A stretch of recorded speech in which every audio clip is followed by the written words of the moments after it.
नमस्कार. वर्ग 9वी गणित भाग 2 मध्ये आपण आहोत. आपल्याला काल आपला सराव संच 1.2 मधला पहिला प्रश्न संपला. आपण आज प्रश्न दुसरा बघणार आहोत.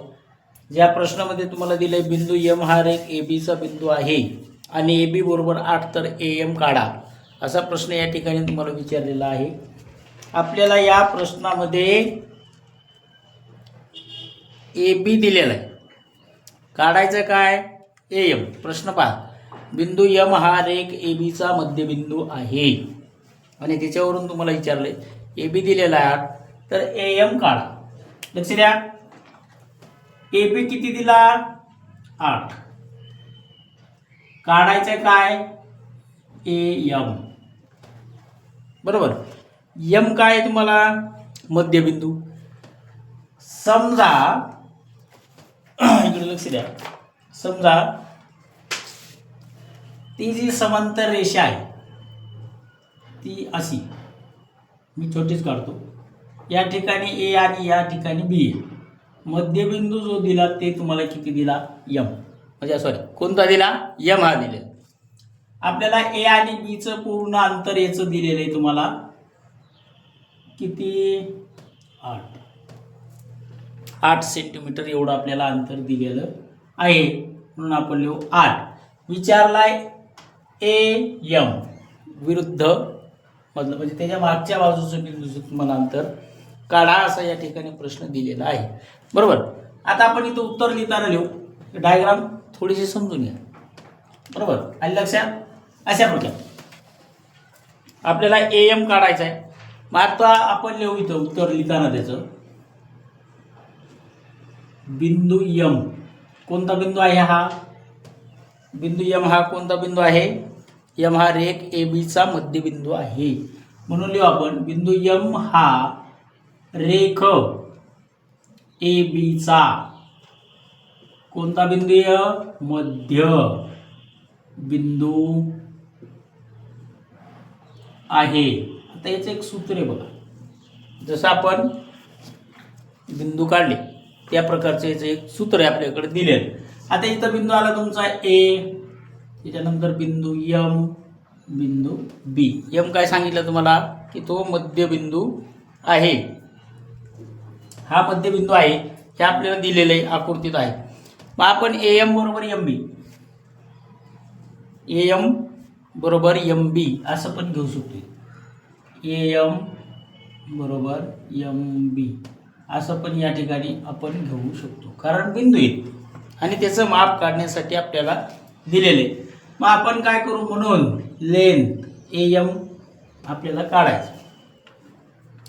आता ए एम काढण्याचं सूत्र आहे आपल्याकडे 1/2 लेंथ. पुढची रेषाखंड रेख जी तुम्हाला दिलेली आहे ती तुम्हाला पाहायची. मग कोणती दिलेली आहे ए बी.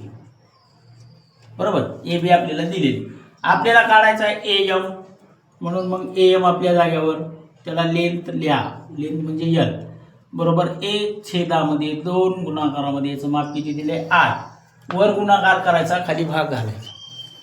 आपल्याकडे आलेले आहे लेंथ ए एम बरोबर 4. हे उत्तर तुमच्याकडे आलं. उत्तराला गोल करून घ्या किंवा चौरस करा. आलं लक्षात आलं का? अशा प्रकारे आपल्याला याचा मध्यबिंदू काढायचा होता. याचा मध्यबिंदू आपल्याकडे आलेला आहे 4. 1/2 पाया गुणिले उंची. हे जसं त्रिकोणाच्या क्षेत्रफळाचं उत्तर आहे त्या प्रकारेच याचं पण हे उत्तर आलेलं आहे. लक्ष राहू द्या. पुढचा प्रश्न आपल्याला दिलेला आहे, बिंदू पी हा रेख सी डीचा मध्यबिंदू आहे आणि सी पी बरोबर 2.5 तर रेख सी डीची लांबी काढा. सी पी किती दिला 2.5. सी डी किती दिला आहे तुम्हाला, या किती दिला आहे 2.5. एक आपल्याला सी पीचं अंतर दिलेलं आहे. मग इथं आपल्याला सी पी बरोबर 2.5 तर काढायचं आहे काय तुम्हाला सी डीची लांबी विचारली. मग सी डी, आता याच्यामध्ये आपल्याला त्या आकृतीमध्ये मध्यबिंदू होता. मग सी डीचा पी हा मध्यबिंदू येतो. पी हा काय आहे, त्याचा मध्यबिंदू. म्हणजे आपल्याकडे सी पी डी. आता एकाचं अंतर दिलं सी पीचं, याचं आलं आपल्याकडे 2.5. समजा ही दिलेली समांतर रेषा. तर तुम्हाला ह्या दोघांचं काढायचं. पण आपल्याकडं सूत्र जसं मगाशी भागाकार केला त्याचप्रमाणे आपल्याला या ठिकाणी काय करायचं आहे, गुणाकार करायचा. मग आपल्याला माप कशाचं दिलं आहे, सी पीचं. याला घ्या, लेंथ सी पी बरोबर 2.5 हे आपल्याला दिलेलं आहे. बरोबर. मग याला काय करा, सी पी बरोबर 1/2 गुणाकारामध्ये सी डी. 1/2 काय करायचं, गुणाकारामध्ये सी डी. सी डीचं माप काढायचं. त्याला लेंथ लिहा पटकन. असेल लेंथ सी डी हा आपल्याला काढायचा. बरोबर. मग म्हणून लेंथ सी पी आपल्याकडे जशाला तसा बरोबर 1/2 जशाला तसा गुणाकारामध्ये 2.5. मग 2.5 ना आपल्याला सी पी ला गुणायचं. आपलं सॉरी 2.5 ला गुणलं तुमचं उत्तर आलं 5. मग लेंथ सी पी बरोबर आपल्याकडे किती आलाय, 5. एवढं त्याचं उत्तर तुम्हाला दिलेलं आहे. C P sorry C D विचारला. C D C D C D C D C D C D दोन्ही ठिकाणी सी डी विचारलाय.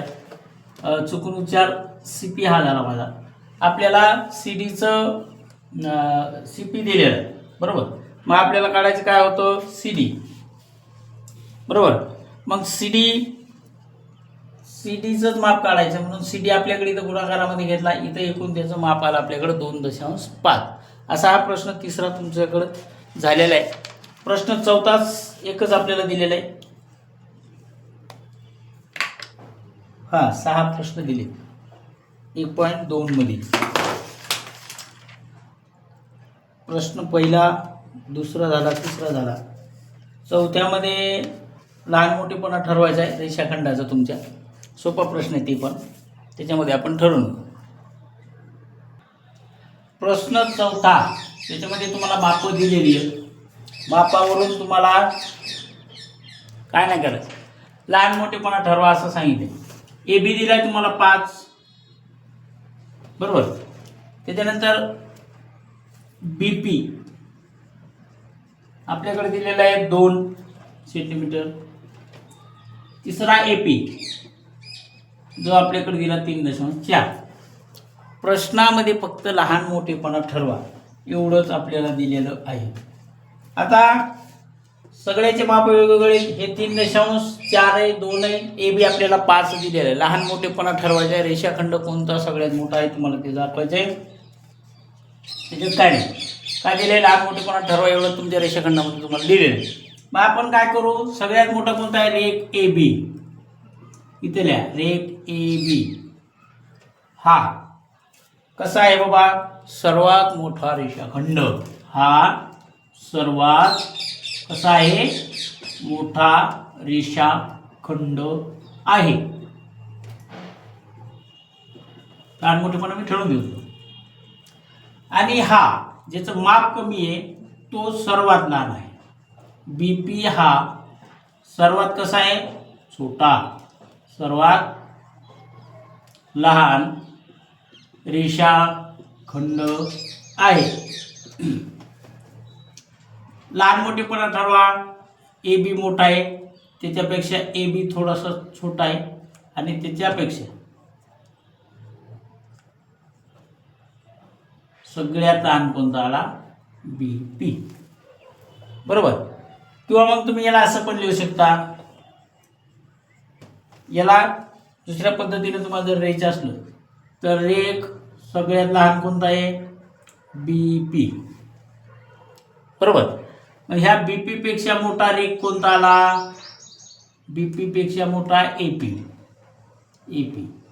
मग याच्यापेक्षा मोठा कोणता आहे, रेख ए बी.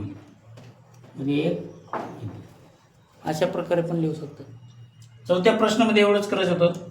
पाचव्या प्रश्नामध्ये आकृती दिली, त्या आकृतीच्या आधारे पुढील प्रश्नांची उत्तरे लिहा असा प्रश्न आपल्याला दिलेला आहे. आणि त्याच प्रकारे त्या प्रश्नाचं तुम्हाला उत्तर काढायचं. समजलं ना. पुढे आकृती पहा 5व्या प्रश्नामध्ये तुमच्या पुस्तकात पण दिलेली बघा. पहिलाच प्रश्न विचारला आपल्याला आरपीच्या विरुद्ध किरणाचे नाव काय. आरपी च्या विरुद्ध किरण आर आणि पी उजव्या बाजूचे सोडून डाव्या बाजूला जे येणार तुमच्या रेषाखंडाच्या ते त्याची विरुद्ध किरण झाली. मग इथं मी डायरेक्ट उत्तर देतो. किरण आर एस हा एक आहे, त्याच्या मागा डावी बाजू उजवी बाजू तुम्हाला माहिती आहे ते बघायचं. आणि दुसरा येईल आपल्याकडे किरण आर एस आणि आर टी हे दोघं जण एस आर टी हे बिंदू तुम्हाला पाठीमागं दिलेले आहेत म्हणून ते पाहिजे. दुसरा विचारला छेदसंच पी किरण पी क्यू व किरण आर पी यांचा छेदसंच. किरण पी क्यू आणि Q R P Q Q R P Q Q R याच्यामध्ये येणार आहे आपला पी क्यू. पी क्यूच विचारला आहे. पी क्यूचा छेदसंच तुम्हाला विचारला, पण संचमध्ये संचचे प्रकार पाहताना पाहिले. हा रेषाखंड आहे त्याच्यामध्ये तुम्हाला पी क्यू कुठं दिला आहे, त्यांच्या दरम्यान एकही बिंदू नाही आणि मग तेच येणार आहे. तिचे नंबर 2 टाकायचे. नंबर 2चं उत्तर किरण पी क्यू हा छेदसंच आहे. तिसरा विचारलाय आपल्याला एक पी क्यू व क्यू आर यांचा संयोग संच येणारा. मग त्याच्यामध्ये आला आपल्याकडं कोणता येईल आहे क्यू आर. मग रेख आहे का किरण आहे, रेख आहे. ल्या रेख क्यू आर हा त्यांचा कोणता संच आहे आपल्याकडं संयोग संच आलेला आहे. किरण क्यू आर हा कोणकोणत्या किरणांचा उपसंच आहे. किरण क्यू आर आपल्याला पुढे दिलेला आहे. किरण क्यू आर हा कोणकोणत्या किरणांचा उपसंच आहे. किरण क्यू आर हे स्वतः म्हणजे बघा इथं काय काय येणार आहे तुमच्याकडे किरण किरण क्यू आर.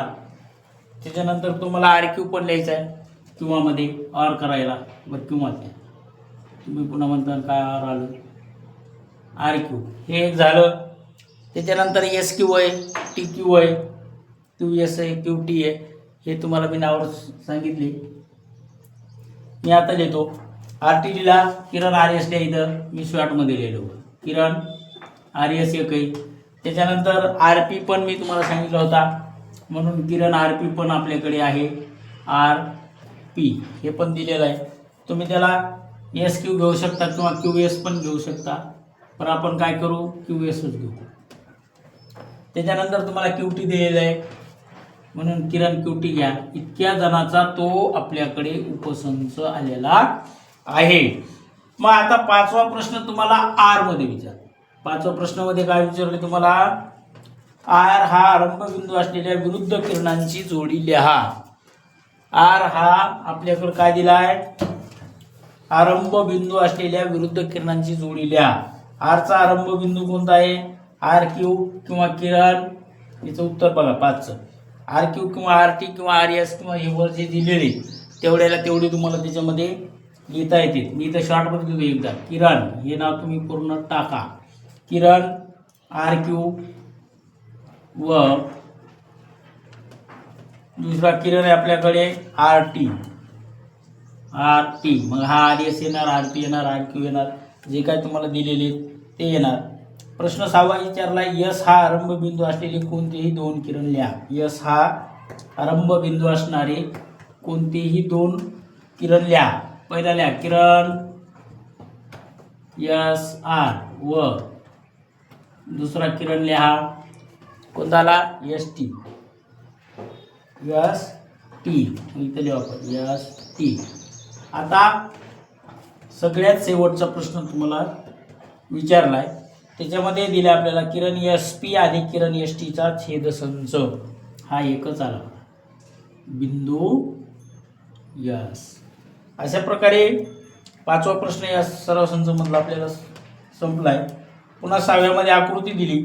आकृतीच्या आधारे काही प्रश्नांची उत्तरं लिहा असं तुम्हाला सांगितलंय. तो प्रश्न जर नाही समजला तर आपण पुन्हा सोडू.